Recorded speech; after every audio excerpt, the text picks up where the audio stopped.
Hello students, कैसे हो आप सब लोग। उम्मीद करता हूँ बिल्कुल ठीक ठाक होंगे, स्वस्थ रहें। और सर्दी बढ़ रही है तो आप सब लोग अपना ध्यान दें, ठीक है। मैं doctor Pawan Oberoi, former principal of Vidyottama girls PG college, Khatauli district, Muzaffarnagar. Students देखिए, सीसीएस यूनिवर्सिटी मेरठ में इस साल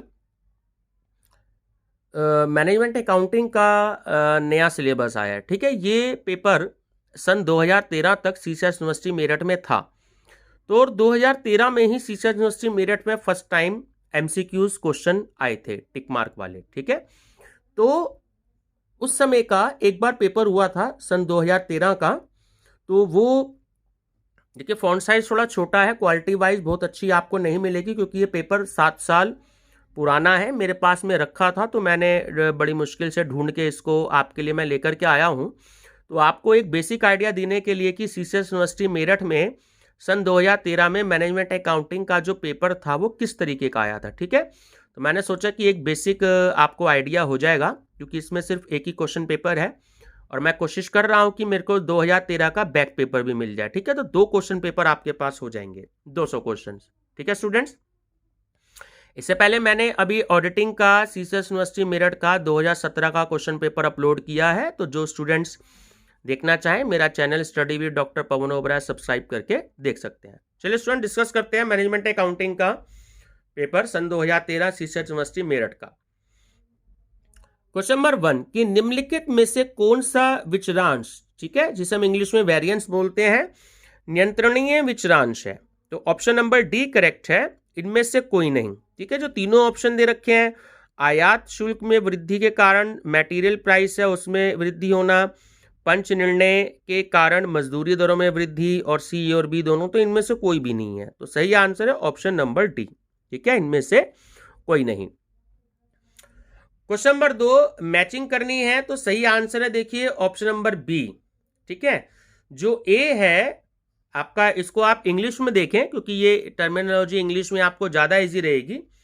तो जो मटेरियल यूजेज वेरिएंस है उसका फार्मूला है एस क्यू माइनस ए क्यू इंटू एस पी, ठीक है। पॉइंट नंबर है बी लेबर एफिशिएंसी वेरिएंस। तो जो 2 नंबर का पॉइंट दे रखा है वो ज्यादा सही है, S H minus A H into S R. Point number C expenditure variance. तो पॉइंट नंबर 1 ठीक है, बीसी माइनस एसी। और डी पॉइंट जो है कैपेसिटी वेरिएंस, तो पॉइंट नंबर डी करेक्ट है, B H minus A H into S R, ठीक है। तो ऑप्शन नंबर बी आपका करेक्ट है। तो जो स्टैंडर्ड कॉस्टिंग का आपका चैप्टर है, ठीक है ना, तो 4 तरीके के वेरिएंसेस होते हैं, तो उसमें ये है। तो जब हम डिस्कस करेंगे उस चैप्टर को डिटेल में तो आपको समझ में आ जाएगा। क्वेश्चन नंबर 3, ठीक है, इसमें भी आपको मैचिंग दे रखी है, ठीक है। ये न्यूमेरिकल है इसमें और आपके सामने है, ठीक है। मैं आपको फिलहाल अभी इसका ऑप्शन बता देता हूं, तो आप जरा ध्यान दें, क्योंकि अगर चैप्टर आपने नहीं किया है तो समझ में बिल्कुल नहीं आएगा, ठीक है। मैं आपको ये चैप्टर आपके साथ डिस्कस करूंगा मैं, ठीक है, कुछ दिनों के बाद में। तो ऑप्शन नंबर सी इसमें करेक्ट है कि जो एक्चुअल क्वांटिटी है आपकी ए नंबर की, तो उसका आंसर आएगा आपका 5,000 रुपये। और जो बी पॉइंट है प्राइस वेरिएंस, तो उसमें 1 नंबर ठीक है, 5,000। ए मतलब एडवर्स, ठीक है। जब प्लस में आप न्यूमेरिकल सॉल्व करेंगे, प्लस में वैल्यू आती है तो हम उसको कहेंगे एडवर्स, ठीक है। सॉरी, गलत बोल गया, उससे हम कहेंगे माइनस में आती है तो हम उसे एडवर्स कहेंगे, ठीक है। और उसके बाद सी पॉइंट है आपका यूजेस वेरिएंस। तो सी नंबर का पॉइंट आपका ठीक है, 3 नंबर का ठीक है, सी में यूजेस वेरिएंस का कि 2,000 रुपये। और जो आपका डी नंबर का है उसमें 2 नंबर का आंसर ठीक है आपका 7,000, ठीक है, ए। चलिए, ऐसी है आपका क्वेश्चन नंबर 4, ठीक है। ये न्यूमेरिकल दे रखे हैं, मटेरियल यूजेस वेरिएंस आपको कैलकुलेट करना है। 5 तरीके के वेरिएंसेस होते हैं, ठीक है ना। तो इसमें आपसे मटेरियल यूजेस वेरिएंस कैलकुलेट करने के लिए कह रहा है, तो इसका सही आंसर है option number D, ₹60। Question number 5 कि प्रबंधकीय लेखांकन का प्रयोग कब हुआ। तो सही आंसर है ऑप्शन नंबर डी, 1950 में। क्वेश्चन नंबर 6, प्रबंधकीय लेखा विधि शब्द की रचना प्रथम बार की गई। तो ऑप्शन नंबर ए करेक्ट है कि लेखापालकों की ब्रिटिश टीम ने। क्वेश्चन नंबर 7, प्रबंधकीय लेखांकन में शामिल है। तो ऑप्शन डी करेक्ट है कि प्रबंध को उसके कार्यों का प्रभावपूर्ण निष्पादन करने के लिए सहायता करना। क्वेश्चन नंबर 8, प्रबंधकीय लेखांकन प्रबंध की सहायता करती है। तो ऑप्शन डी करेक्ट है, नियोजन और नियंत्रण दोनों में। क्वेश्चन नंबर 9, उत्तरदायित्व लेखा विधि तकनीक है। ऑप्शन सी करेक्ट है, नियोजन और लागत नियंत्रण की। क्वेश्चन नंबर 10, प्रबंधकीय लेखा विधि का संबंध लेखा सूचना से है जो कि प्रबंध के लिए उपयोगी होती है। यह परिभाषा किसने दी है? तो ऑप्शन नंबर बी करेक्ट है, R.N. एंथोनी ने। क्वेश्चन नंबर 11, प्रबंध लेखांकन एक व्युत्पत्ति है। ठीक है, तो सही आंसर है option number C, financial accounting की भी और कॉस्ट अकाउंटिंग की भी। ठीक है, ए और बी दोनों। क्वेश्चन नंबर 12, कि इनमें से कौन सी प्रबंधकीय लेखा विधि तकनीक नहीं है? तो ऑप्शन नंबर डी करेक्ट है, बाहरी सूचना, व्यक्तियों को सूचना देना। क्वेश्चन नंबर 13, कि निम्नलिखित में से कौन सा कथन असत्य है? तो ऑप्शन नंबर बी करेक्ट है कि प्रबंधकीय लेखा विधि निर्णय प्रदान करती है, ना कि केवल समंक। क्वेश्चन नंबर 14, देखिए दो स्टेटमेंट आपको दे रखे हैं कि प्रबंधकीय लेखा विधि प्रशासन का विकल्प नहीं है। ये तो हो गया स्टेटमेंट, और कारण हो गया कि प्रशासन प्रबंध की नीतियों को क्रियान्वित करता है। ठीक है, तो ऑप्शन ए करेक्ट है कि जो स्टेटमेंट दिया हुआ है और जो रीजन दिया हुआ है दोनों ही सही है, और जो रीजन है वो स्टेटमेंट का सही स्पष्टीकरण है। ठीक है, ऐसे क्वेश्चंस बहुत आते हैं तो स्टूडेंट्स को कंफ्यूजन हो जाती है, तो आप ऐसे क्वेश्चन बहुत ध्यान से करें। क्वेश्चन नंबर 15, कि लंबवत विश्लेषण स्थैतिक विश्लेषण के रूप में जाना जाता है। ये तो हो गया आपका स्टेटमेंट, और रीजन है आपका कि स्थैतिक विश्लेषण में प्रवृत्ति अनुपात, प्रवृत्ति प्रतिशत और ग्राफ प्रयोग किए जाते हैं। तो देखिए ऑप्शन सी करेक्ट है कि जो स्टेटमेंट है वो तो बिल्कुल ठीक है ना, लेकिन जो रीजन है वो इसका गलत है। तो ऑप्शन नंबर सी करेक्ट है। क्वेश्चन नंबर 16, वित्तीय विवरणों में शामिल है। ठीक है, तो ऑप्शन नंबर डी करेक्ट है, लाभ हानि खाता, आर्थिक चिट्ठा, संचालक एवं अंकेक्षक रिपोर्ट। क्वेश्चन 17, निम्नलिखित में से कौन सा चल दायित्व है? ठीक है, which one is the current liabilities? तो ऑप्शन नंबर डी करेक्ट है, बैंक अधिविकर्ष। हम इसे इंग्लिश में बैंक ओवरड्राफ्ट बोलते हैं। ठीक है, क्वेश्चन नंबर 18, व्यवसाय के शुद्ध मूल्य का अर्थ है। तो ऑप्शन नंबर डी करेक्ट है। देखिए फार्मूला देख लीजिएगा इंग्लिश में, total valuable assets minus total outside liabilities. Question number 19, earning पर share is calculated by the following formula. तो ऑप्शन नंबर ए करेक्ट है कि अर्निंग पर शेयर को कैलकुलेट करने का जो सही फार्मूला है वो है net income minus preference dividend divided by number of equity shares. Question number 20, एक निम्न स्वामित्व अनुपात संकेत देता है। तो ऑप्शन नंबर सी करेक्ट है, कमजोर वित्तीय स्थिति का। क्वेश्चन 21, बिक्री और विनियोगों पर उत्पन्न हुई प्रत्यायों द्वारा दर्शाई गई प्रबंध की कुल प्रभावशीलता के माप के लिए अनुपात। ऑप्शन नंबर डी करेक्ट है, लाभप्रदता अनुपात। क्वेश्चन नंबर 22, शुद्ध बिक्री का शुद्ध कार्यशील पूंजी से अनुपात है। तो ऑप्शन नंबर ए करेक्ट है, working capital turnover ratio. Question number 23, यदि आपका करंट रेशियो 4:1 है और करंट लायबिलिटीज 12,000 रुपए है तो आपका करंट एसेट्स कितनी होगी? तो सही आंसर होगा स्टूडेंट्स जब आप फार्मूला लगाएंगे। ठीक है, करंट एसेट्स फार्मूला है आपका, तो आप जब मल्टीप्लाई करेंगे 12,000 की 4 से तो सही आंसर आएगा आपका 48,000। क्वेश्चन नंबर 24, यदि एक फर्म का जो शुद्ध लाभ मार्जिन है वो 20% है और विनियोग पर प्रत्याय जो है 10% है, तो आपका टोटल एसेट्स टर्नओवर रेशियो कितना होगा? ठीक है, तो सही आंसर है option number C 0.5। Question 25, earning पर शेयर 10 रुपए है, मार्केट प्राइस पर शेयर 120 रुपए है, तो प्राइस अर्निंग रेशियो कितना होगा? वो होगा स्टूडेंट्स ऑप्शन नंबर बी 12:1। ठीक है, question number 26, low gearing is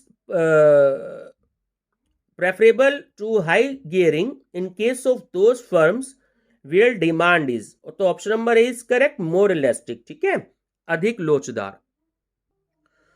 question number 27, जब समता पूंजी ऋणपत्र और पूर्वाधिकार अंशों की तुलना से अधिक होती है तो पूंजी ढांचे को कहते हैं, कैपिटल स्ट्रक्चर को हम कहते हैं, ऑप्शन नंबर बी करेक्ट है, निम्न दंतीकरण, लो गियर्ड, ठीक है, निम्न दंतीकृत, low geared. Question number 28, current ratio 2:1 है, लिक्विड रेशियो 5:1 है, 1.5:1 है, करंट लायबिलिटीज 6 लाख रुपए है और स्टॉक टर्नओवर जो है वो 3 टाइम्स है। तो कॉस्ट ऑफ गुड्स सोल्ड हमें कैलकुलेट करना है, तो सही आंसर है ऑप्शन नंबर ए, 9 लाख रुपए।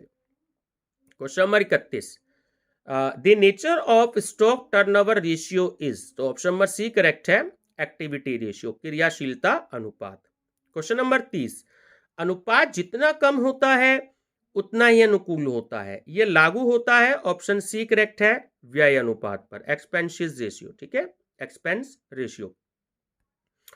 क्वेश्चन नंबर 31, ऋण सेवा अनुपात जो डेब्ट सर्विस रेशियो है वो किससे संबंधित है, तो ऑप्शन नंबर ए करेक्ट है, दीर्घकालीन शोधन क्षमता से, ठीक है, लॉन्ग टर्म सोल्वेंसी। क्वेश्चन नंबर 32, तरल संपत्तियों की गणना की जाती है, ठीक है, तो देखिए फार्मूला देखिए, यहाँ बच्चे सब इंग्लिश में देखिएगा, तो ऑप्शन बी करेक्ट है, करंट एसेट्स माइनस आपका है closing stock minus prepaid expenses, ठीक है। क्वेश्चन नंबर 33, पूंजी संरचना के विश्लेषण में कौन सा अनुपात उपयोगी नहीं है, तो ऑप्शन नंबर डी करेक्ट है, रिटर्न ऑन कैपिटल एम्प्लॉयड, विनियोजित पूंजी पर प्रत्याय। क्वेश्चन नंबर 34, निम्न सूचनाओं से सकल लाभ अनुपात की गणना कीजिए। देखिए जो आपको इंफॉर्मेशन दी गई है कि यूनिट सोल्ड है 3000, सेलिंग प्राइस है आपका ₹80, पीयू मतलब पर यूनिट, और कॉस्ट प्राइस है आपका ₹65 पर यूनिट।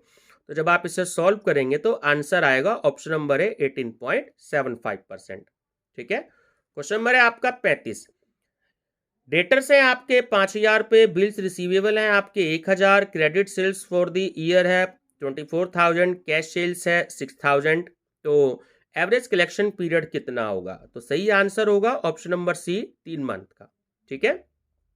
चलिए क्वेश्चन नंबर 36, देखिए मैचिंग है तो सीधा आंसर पे ही डिस्कस करते हैं, क्योंकि ऐसे क्वेश्चन जो हैं वो स्टूडेंट्स को एग्जाम में बहुत कंफ्यूज करते हैं।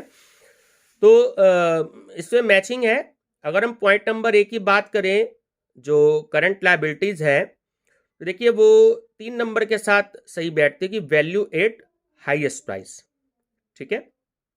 अच्छा, अगर हम बी की बात करें करंट एसेट्स, तो वो 4 नंबर बिल्कुल ठीक है कि वैल्यूड एट कॉस्ट वैल्यू और market value which ever is lower, ठीक है, हमने ऑडिटिंग के क्वेश्चन पेपर में भी इसको स्टडी किया था।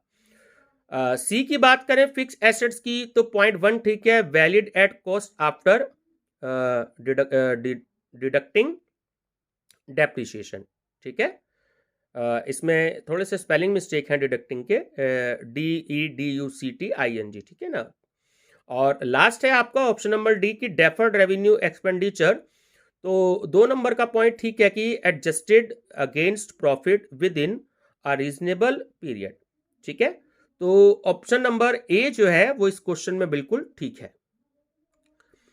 क्वेश्चन नंबर 37, सामान्यतः रोकड़ प्रवाह विवरण बनाया जाता है, तो देखिए तीनों ही ऑप्शन बिल्कुल ठीक है कि 2 लेखांकन अवधियों के बीच निवल रोकड़ प्रवाह जानने के लिए, ठीक है, और 2 लेखांकन अवधियों के बीच रोकड़ प्रवाहों का रुझान जानने के लिए, और तीसरा है कि व्यवसाय की अल्पकालीन रोकड़ योजना बनाने के लिए, ठीक है।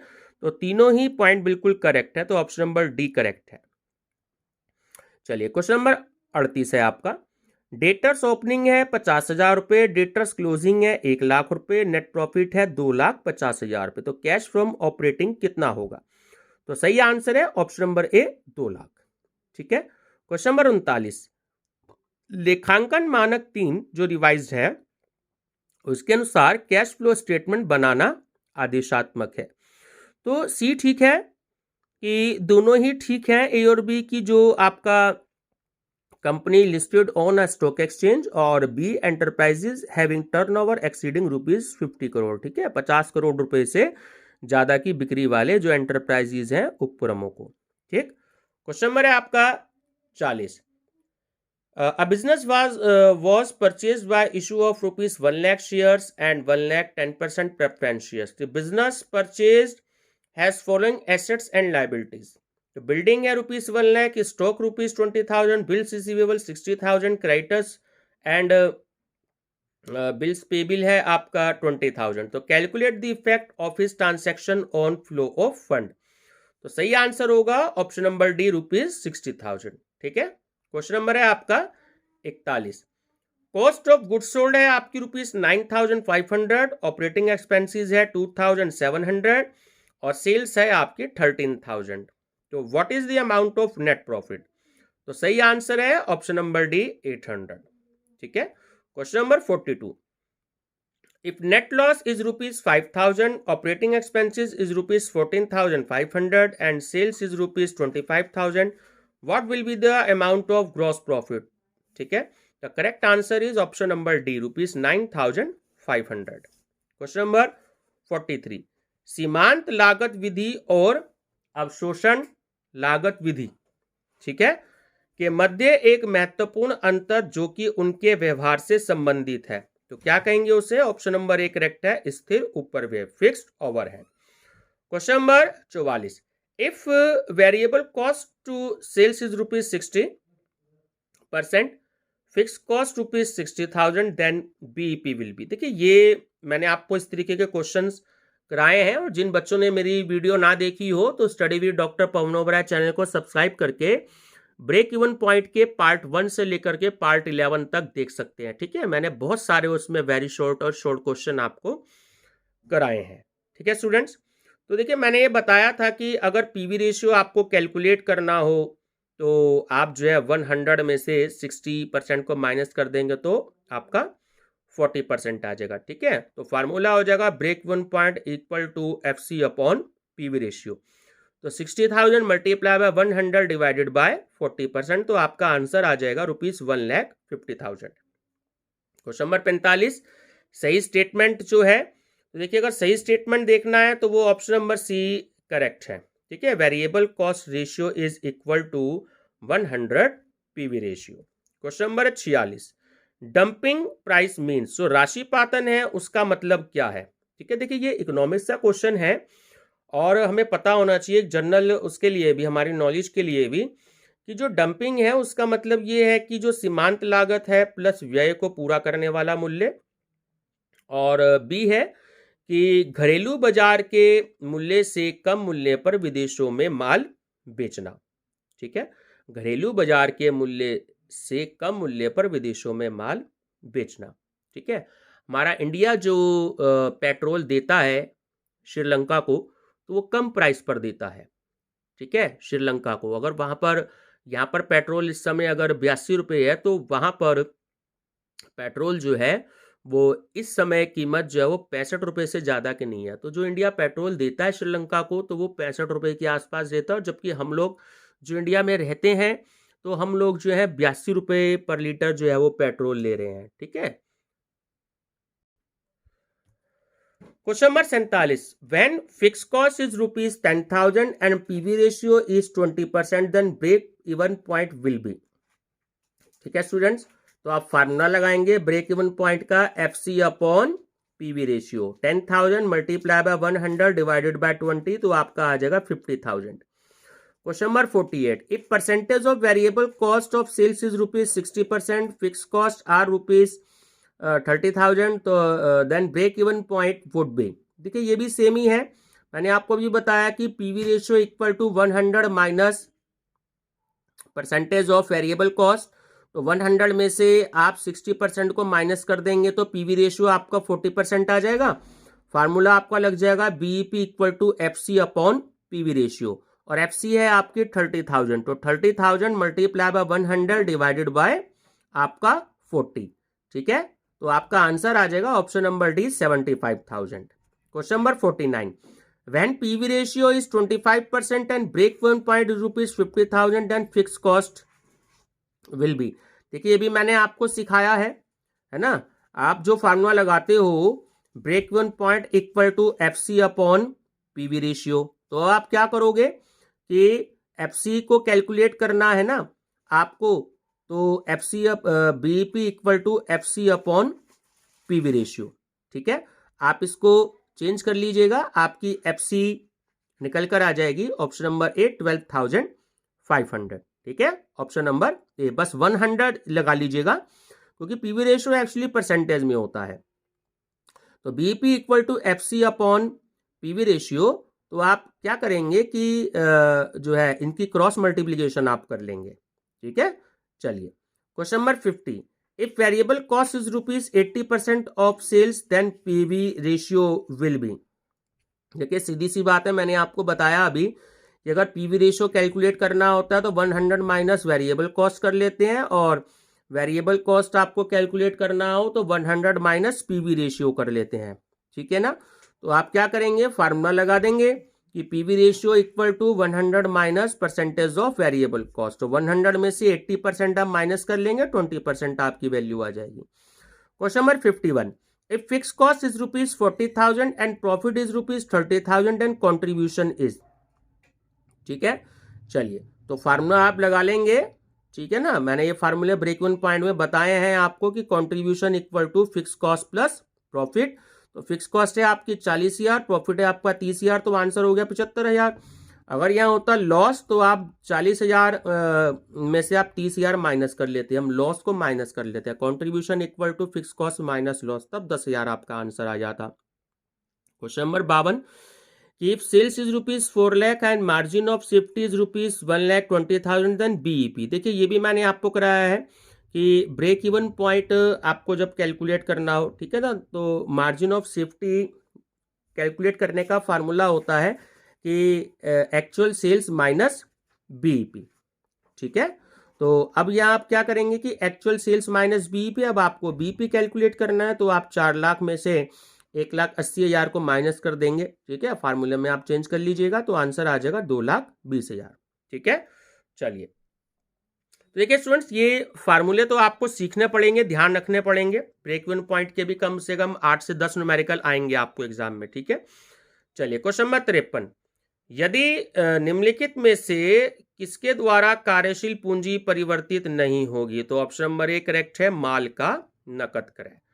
क्वेश्चन नंबर 54, की निम्नलिखित में से कौन सी मद का उपयोग है, ऑप्शन ए करेक्ट है, लाभांश का भुगतान। क्वेश्चन नंबर 55, देखिए ये आपको इंफॉर्मेशन दे रखी है। ठीक है, देखिए वीडियो बहुत ज़्यादा बड़ी हो जाएगी तो इसलिए मैं आपको थोड़ा सा जल्दी जल्दी कराने की कोशिश कर रहा हूँ। ठीक है, तो देखिए इंफॉर्मेशन आपके पास में है तो आंसर हो जाएगा ऑप्शन नंबर सी 2,37,500। ठीक है, क्वेश्चन नंबर 56, देखिए सारी चीज आपके पास में है तो आपका आंसर हो जाएगा इसमें ऑप्शन नंबर ए 3,68,500। क्वेश्चन नंबर 57 है, निम्नलिखित में से कौन सा गैर नकद व्यय का उदाहरण है, तो ऑप्शन नंबर ए करेक्ट है, डेप्रिसिएशन। क्वेश्चन नंबर 58, देखिए आपके पास सारी चीज सामने है तो ऑप्शन नंबर बी करेक्ट है, 95,000। क्वेश्चन नंबर 59, निम्नलिखित मदों में से कौन सा समूह कोषों का प्रयोग है, देखिए सही आंसर है 1, 3 और 5, परिचालन से हानि, ऋण पत्रों का शोधन और लाभांश का भुगतान। क्वेश्चन नंबर 60, परिचालन से रोकड़ बराबर है, तो ऑप्शन नंबर ए करेक्ट है। ठीक है, formula net profit plus decrease in current assets. Question number 61, निम्नलिखित में से कौन सा रोकड़ अंतर्वाह नहीं है, ऑप्शन ए अंश निर्गमन द्वारा मशीनरी का क्रय। क्वेश्चन 62, देखिए आपके सामने स्क्रीन पर है, इसका सही आंसर है ऑप्शन सी 32,000। क्वेश्चन नंबर 63, इसका सही आंसर है option number B 250। Question number 64, budgetary नियंत्रण और प्रभाव परिवहन है। ठीक है, ऑप्शन नंबर सी करेक्ट है, एक दूसरे से अंतर संबंधित। क्वेश्चन नंबर 65, लाभ मात्रा अनुपात दर्शाता है, तो ऑप्शन सी करेक्ट है कि अंशदान का विक्रय से संबंध। अंशदान को हम इंग्लिश में कंट्रीब्यूशन कहते हैं। क्वेश्चन नंबर 66, एक बार तय की गई प्रमाद लागत कभी बदली नहीं जाती है, उसे कहा जाता है, ऑप्शन नंबर बी करेक्ट है, आधारभूत प्रमाप। क्वेश्चन नंबर 67, भौतिक प्रमाप निर्धारित किए जाते हैं, ऑप्शन ए करेक्ट है, औद्योगिक अभियांत्रिकी विभाग द्वारा। क्वेश्चन नंबर 68, इसका ऑप्शन सी करेक्ट है, 1,333 अनुकूलन। ठीक है, देखिए ये इंग्लिश में जैसे मैंने बताया था आपको कि ए फॉर एडवर्स, अगर माइनस में आंसर आता होगा, प्लस में आंसर आता होगा, शॉर्ट में एफ लिख देते हैं, ठीक है, फेवरेबल कहते हैं हम उसको। क्वेश्चन नंबर 69, निम्न में पूर्ण तरल संपत्ति कौन है? तो ऑप्शन डी करेक्ट है, कैश, बैंक बैलेंस और गवर्नमेंट सिक्योरिटीज। क्वेश्चन नंबर 70, यदि औसत भुगतान अवधि 2 माह है तो लेनदार आवर्त होगा आपका 6 गुना। क्वेश्चन नंबर 71, देखिए न्यूमेरिकल आपके सामने है स्क्रीन पर, ऑप्शन डी करेक्ट है 80,000। क्वेश्चन नंबर 72, ये न्यूमेरिकल का डेटा आपके सामने है, इसका आंसर है option number C. Question number 73, इसका भी आपके सामने देखिए डेटा दे रखा है, स्टैंडर्ड कॉस्टिंग के दे रखे हैं आपको कुछ न्यूमेरिकल्स, ठीक है। और क्वेश्चन नंबर 73, इसका सही आंसर है option number B, ₹1.40। Question number 74, इसका सही आंसर है option number C 1.33। Question number 75, रोकड़ प्रवाह विवरण में ब्याज की मद दर्शाई जाती है, ठीक है। तो ऑप्शन नंबर डी करेक्ट है कि बी और सी दोनों, विनियोग गतिविधि भी होती है और वित्तीय गतिविधि भी होती है। क्वेश्चन नंबर 76, लेखांकन मानक 3 के अनुसार रोकड़ प्रवाह करना आदेशात्मक है, तो सही आंसर है बी और सी दोनों, ठीक है, ऑप्शन नंबर डी। स्कंद विपणि पर सूचीबद्ध कंपनियों को और 50 करोड़ रुपए से अधिक बिक्री वाले उपक्रमों को। क्वेश्चन नंबर 77, सीमांत लागत में उत्पादन लागत का अर्थ है, तो ऑप्शन बी करेक्ट है, prime cost plus variable cost. Question 78, की एक अतिरिक्त इकाई के उत्पादन पर कुल लागत में वृद्धि होती है, ऑप्शन सी सीमांत लागत, मार्जिनल कॉस्ट। क्वेश्चन 79, सुरक्षा की सीमा का यानी मार्जिन ऑफ सेफ्टी का अर्थ है, तो फार्मूला मैंने आपको भी बताया था कि actual sales minus break even point. Question number 80, if contribution is ₹8,000 and fix cost is ₹5,000, ठीक है, तो आपका प्रॉफिट होगा, आप माइनस कर देंगे, profit equal to contribution minus fix cost, तो सही आंसर हो जाएगा 3,000। क्वेश्चन नंबर 81, नकद में अंशों का निर्गमन है, ऑप्शन नंबर सी है करेक्ट आपका, वित्तीय क्रिया। क्वेश्चन नंबर 82, ऋण समता अनुपात मापता है, तो ऑप्शन डी करेक्ट है, दीर्घकालीन शोधन क्षमता। क्वेश्चन 83, देखिए आपके सामने है, ठीक है, सही आंसर है ऑप्शन नंबर ए 45,000।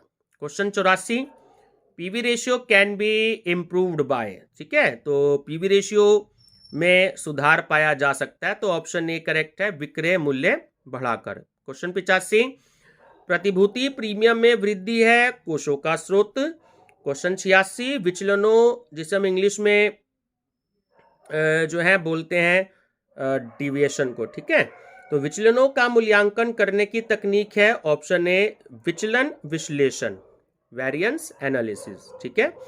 क्वेश्चन 87, की which formula is used for calculating material mix variance, तो सही आंसर है आपका RSQ minus AQ into SP, ठीक है।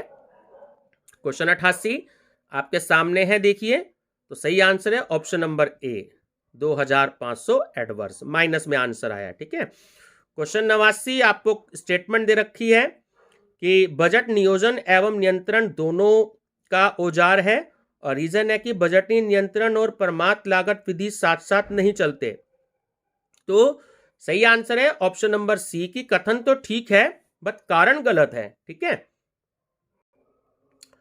क्वेश्चन 90 देखिए आपके सामने है, ये आपका बजट से है, ठीक है, बजट का चैप्टर का न्यूमेरिकल दे रखा है आपको बिजनेस बस्टिंग का, तो सही आंसर है ऑप्शन नंबर सी 3,16,250, ठीक है। चलिए तो बात करते हैं क्वेश्चन नंबर 91 की, मैचिंग का आ गया है, तो अगर हम बात करते हैं पॉइंट ए की कैश बजट की, तो 3 नंबर का पॉइंट ठीक है कि नकदी मदों से निर्धारित होता है, और बी है आपका लोचदार बजट, फ्लेक्सिबल बजट, तो 4th पॉइंट ठीक है कि इसमें वेरिएबल एक्सपेंसेस भी होते हैं, सेमी वेरिएबल एक्सपेंसेस भी होते हैं और फिक्स एक्सपेंसेस भी होते हैं।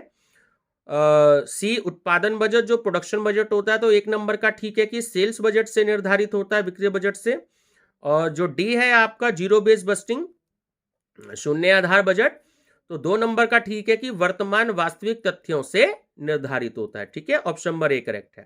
क्वेश्चन नंबर 92, निम्नलिखित में से कौन सा कथन असत्य है? तो ऑप्शन डी ठीक है कि एक लोचदार बजट की तुलना में एक स्थिर बजट पसंद किया जाता है। ठीक है। क्वेश्चन नंबर 93 की capacity ratio is workout by the formula. तो सही आंसर है option number A, actual hours work divided by Busted working hours multiply by 100। ठीक है, ये फार्मूला आपको ध्यान रखना है। क्वेश्चन नंबर 94 कि यदि किसी व्यय के भुगतान की विलंबना जो है वो 1/10 माह है तो चालू माह के भुगतान की राशि होगी। तो ऑप्शन नंबर ए करेक्ट है कि पिछले माह के व्यय का 1/10 प्लस चालू माह के व्यय का 9/10। ठीक है।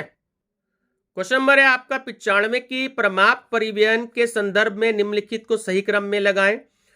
देखिए इसमें सी ऑप्शन ठीक है, पहले 2 नंबर पे आएगा कि प्रमाप निर्धारित करना, फिर 1 नंबर पे वास्तविक निष्पादन प्राप्त करना, फिर 3 नंबर वास्तविक परिणाम की प्रमाप से तुलना करना और फिर 4 नंबर विचरण के कारणों का निर्वचन करना। ठीक है, चलिए question number 96 correct formula of calculating material price variances. तो ऑप्शन नंबर बी करेक्ट है, एसपी माइनस एपी। देखिए मैं इसको इस तरीके से याद रखता हूं कि सेकंड नंबर का वेरिएंस है हमारा, 5 होते हैं टोटल इसमें।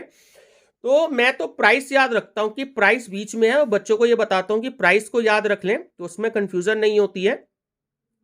देखिए पी आ रहा है एसपी माइनस एपी इंटू ए क्यू।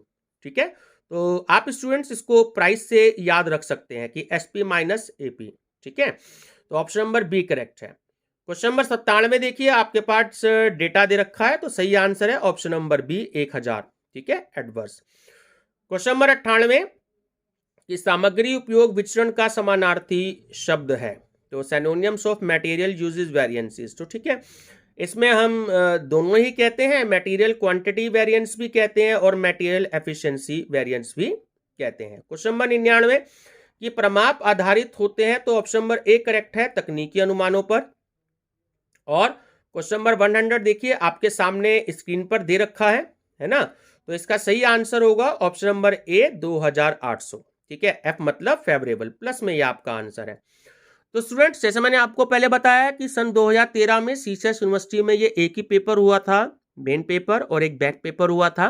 तो मैं कोशिश कर रहा हूँ बैक पेपर भी अवेलेबल करने की। जैसे ही मेरे को अवेलेबल होता है बैक पेपर तो वो भी मैं आपको जरूर प्रोवाइड कराऊंगा और आपसे डिस्कस करूंगा। ठीक है स्टूडेंट्स, तो सीसेस यूनिवर्सिटी मेरठ के मैं डेली 2-3 क्वेश्चन पेपर अपलोड कर रहा हूँ। ऑडिटिंग का 2017 का क्वेश्चन पेपर अपलोड हो चुका है।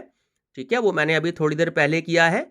और ये सीसेस यूनिवर्सिटी मेरठ का मैनेजमेंट अकाउंटिंग का पेपर है 2013 का। ठीक है, अब न्यू सिलेबस है तो आपको एक बेसिक आइडिया मिल जाएगा, टीचर्स को भी मिल जाएगा और स्टूडेंट्स को भी मिल जाएगा कि किस तरीके से सीसेस यूनिवर्सिटी मेरठ में क्वेश्चन पेपर आया था, ताकि टीचर्स भी देख सकें कैसे क्वेश्चन आए हैं और स्टूडेंट्स भी देख सकें कि कैसे क्वेश्चन आए हैं और आपसे आगामी जब 2021 में मार्च या अप्रैल में जो भी एग्जाम होंगे आपके, तो किस तरीके के क्वेश्चन आपसे पूछे जा सकते हैं। ठीक है स्टूडेंट्स, थैंक यू।